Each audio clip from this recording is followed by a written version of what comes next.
Tekken 8 has released a major DLC update which includes a new story expansion, Unforgotten Echoes, and the return of Heihachi Mishima, a new character to the Tekken 8 roster, but by no means a new Tekken character. This guy is iconic and somebody that the Tekken community appeared to be very excited to see come back.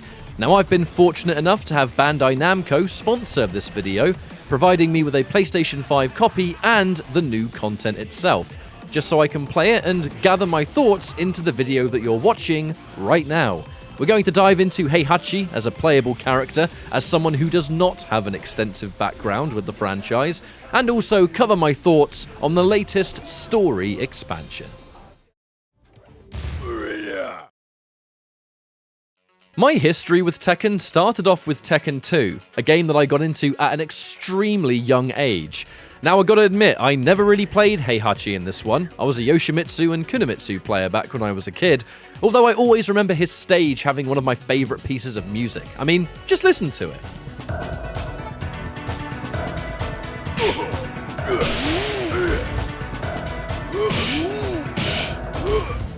The Tekken 2 soundtrack was full of absolute bangers, steeped in nostalgia today, and let's not forget with Heihachi in this game, whenever he won a match, you'd hear the classic.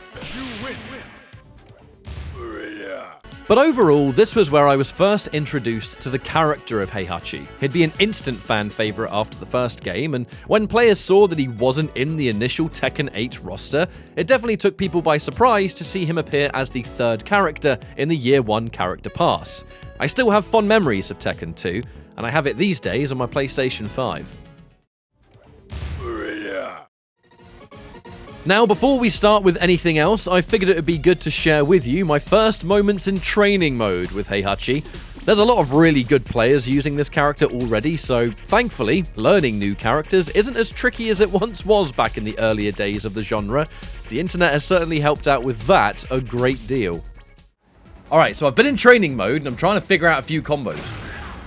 That wasn't one of them.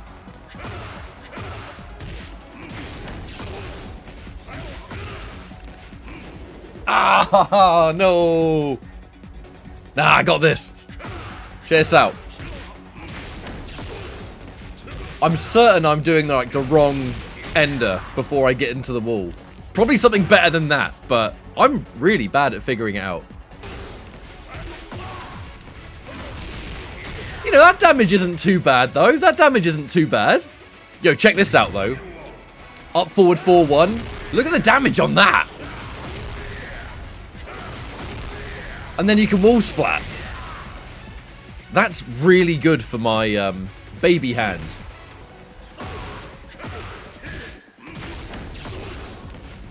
I'm trying to get the same sort of situation from every launch, just so I've got something to work with.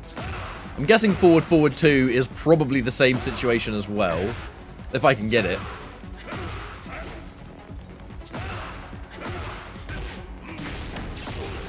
This ain't bad. You know, this ain't bad. That'll do. That will certainly do. Alright, so I had heard about this. Heihachi has some, they call them just frames, which is basically you've got to input a specific thing at the right time to get a powered up version of some of your moves. Alright, so the main version's this. 44 damage. Oh, I think I got it. That was 44. And you have to do it at a specific time. Yeah, I think that was the one. 49. Either someone can go into the comments and tell me that I'm completely wrong, but I think I got it. He's got another one as well. Down, forward, 1-2. You can hold it and do that kind of thing. But you can release it and get like that blue stuff.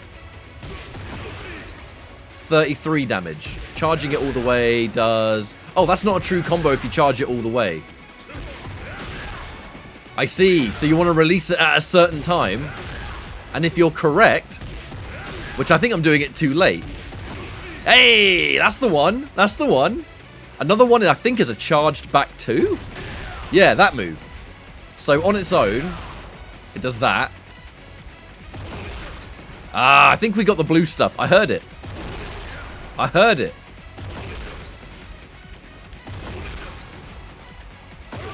I quite like these different things they've given Heihachi. I mean, I have no legacy with this character, right? But just having these, like, small little extra things that you can do on certain moves definitely makes for a more satisfying experience. Especially if you don't mess it up, which I'm rather infamous for doing. Oh yeah, when you're in heat, your electrics are, like, supercharged. Yo, the fact that when you're in the heat mode, your electrics just become, like, supercharged. Oh! Alright, no, this is actually the one. Oh, it doesn't reach! Now, I'm gonna guess that's because my execution is bad. And they're too low to the ground. I think I'm doing literally the worst thing someone can do when they're learning a new character is just combos only! I want to do my electrics! You know, speaking of electrics, so there's like a difference between that one, right, which is like your standard animation, and then you've got like a good one, but the execution on it, you've got to, you've got to be like perfect. You know, I watch pro Tekken players and they're doing like 3 in a row. How do they do it? Okay, so apparently the technique is actually to do forward and then down forward in one motion with your 2 button at the same time. Like that, right? But you've got to press down forward and 2 on the same frame. Ah, alright. Let's try that again. Oh my god! Alright, I got it. Let's turn that into a combo. Oh!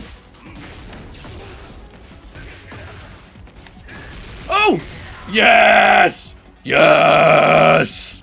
Alright, I'm gonna do something I probably shouldn't do. I'm gonna try and get 3 electrics. Oh my god! I got 3 of them, but honestly, I'm not gonna lie, I don't know the rest of the combo. But I'll take it. Now, I want to dive into the story expansion, and I will be talking about some stuff that you can consider a spoiler.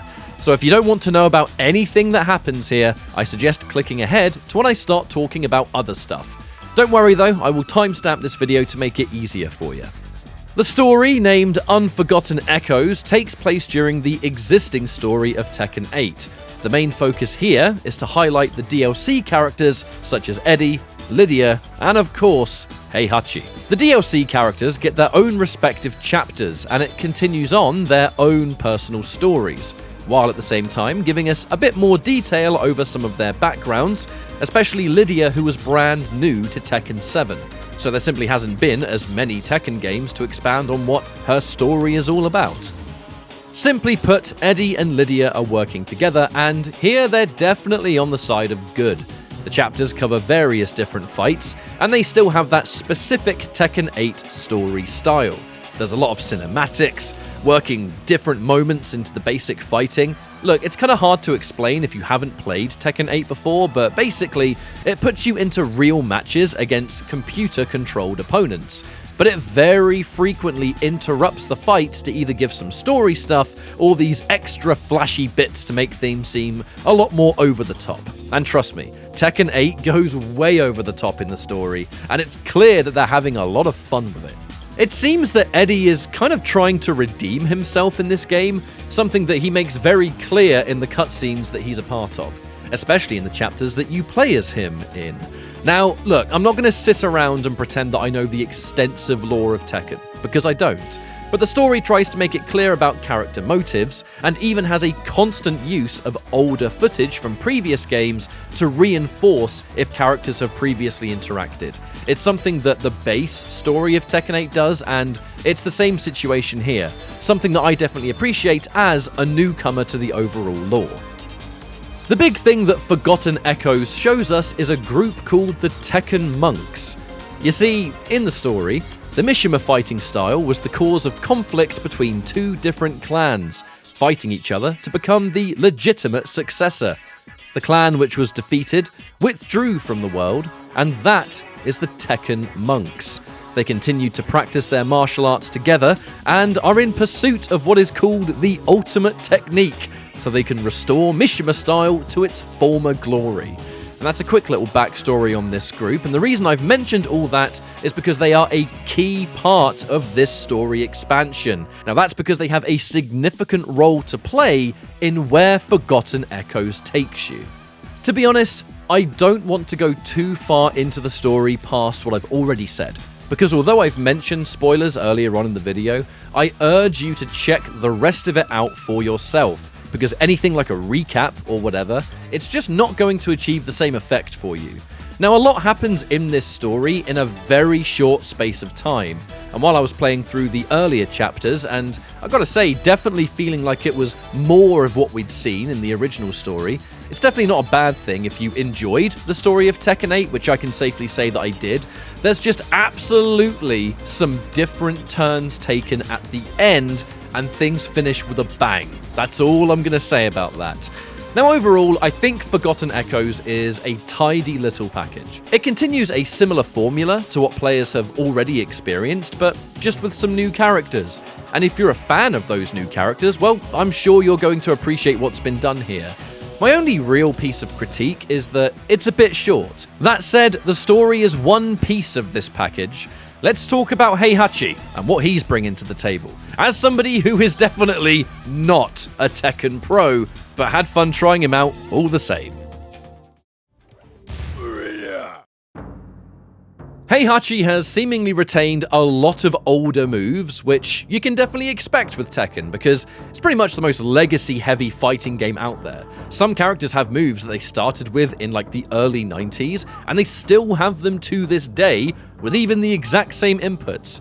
I think that's one of the reasons that Tekken has always had such a nostalgic player base, because from game to game there's a feeling of like comfort and familiarity. Things do exactly what you remember them doing, they just might be slightly different now to fit the mechanics of the new game, right? So whenever I'd play Tekken, I'd play the weird characters. Armor King, Kunimitsu, Yoshimitsu, even Prototype Jack. My taste in characters is definitely not that of your everyday fighting game player, so safe to say, I'd never played Heihachi before. With that being said, he was relatively pick up and play as a beginner, I found. He's got that classic 3-hit chain, which most Mishimas have, that starts up fast. It can be like a nice little punish in a pinch. He's got the God Fist, which is tricky to get consistently, but when you do, just feels so good. Not even mentioning the electric one, which feels even better, although it's definitely way harder. He's got some, I would say, immediate buttons that are easy to understand what they do, if that makes sense. Like some of his mids, his lows, even some of the moves that he gets from the heat system, which, for those that don't know, is new to Tekken 8. I didn't really feel super overwhelmed because watching other Heihachi players makes it very easy to look at what moves are being used and why, and simply work that into your own personal learning of the character. Tekken 8 does very much tend to be a good case of seeing someone use a character you want to play and just instantly absorb that information. Now with Tekken 8, it brings forward some new stuff. There's a warrior spirit mechanic that can change the properties of certain moves. He's got not one, but 2 different stances that have moves attached to them for either pressure or combos or whatever. I think if you've played Heihachi before, there's definitely enough new stuff here to kind of refresh your palette. But to be honest, that's kind of what has happened with every new character in Tekken 8 so far. I mean, Eddie's got some stuff exclusive to him, as does Lydia, and now so does Heihachi. When you add those new character-specific features to the heat system, it's a sophisticated package for Tekken heads, who definitely have a lot to dive into. But overall, I can safely say that I've enjoyed diving into this latest DLC expansion for Tekken 8. I want to thank Bandai Namco once again for sponsoring this video. It definitely helps go a long way when you're a full-time creator in the situation that I'm in. It's been nice to revisit Tekken 8, to be honest, because I haven't made a video for this since my initial impressions when the game very first came out, and it seems to have gone from strength to strength. I've been staying up to date on things like the Tekken World Tour, seeing good friends of mine still rocking it in the Tekken space, doing extremely well. I mean, it's the kind of thing you love to see. Thank you all so much for checking out this video. Stick around for plenty more fighting game related content to come, and I will see you next time. Goodbye.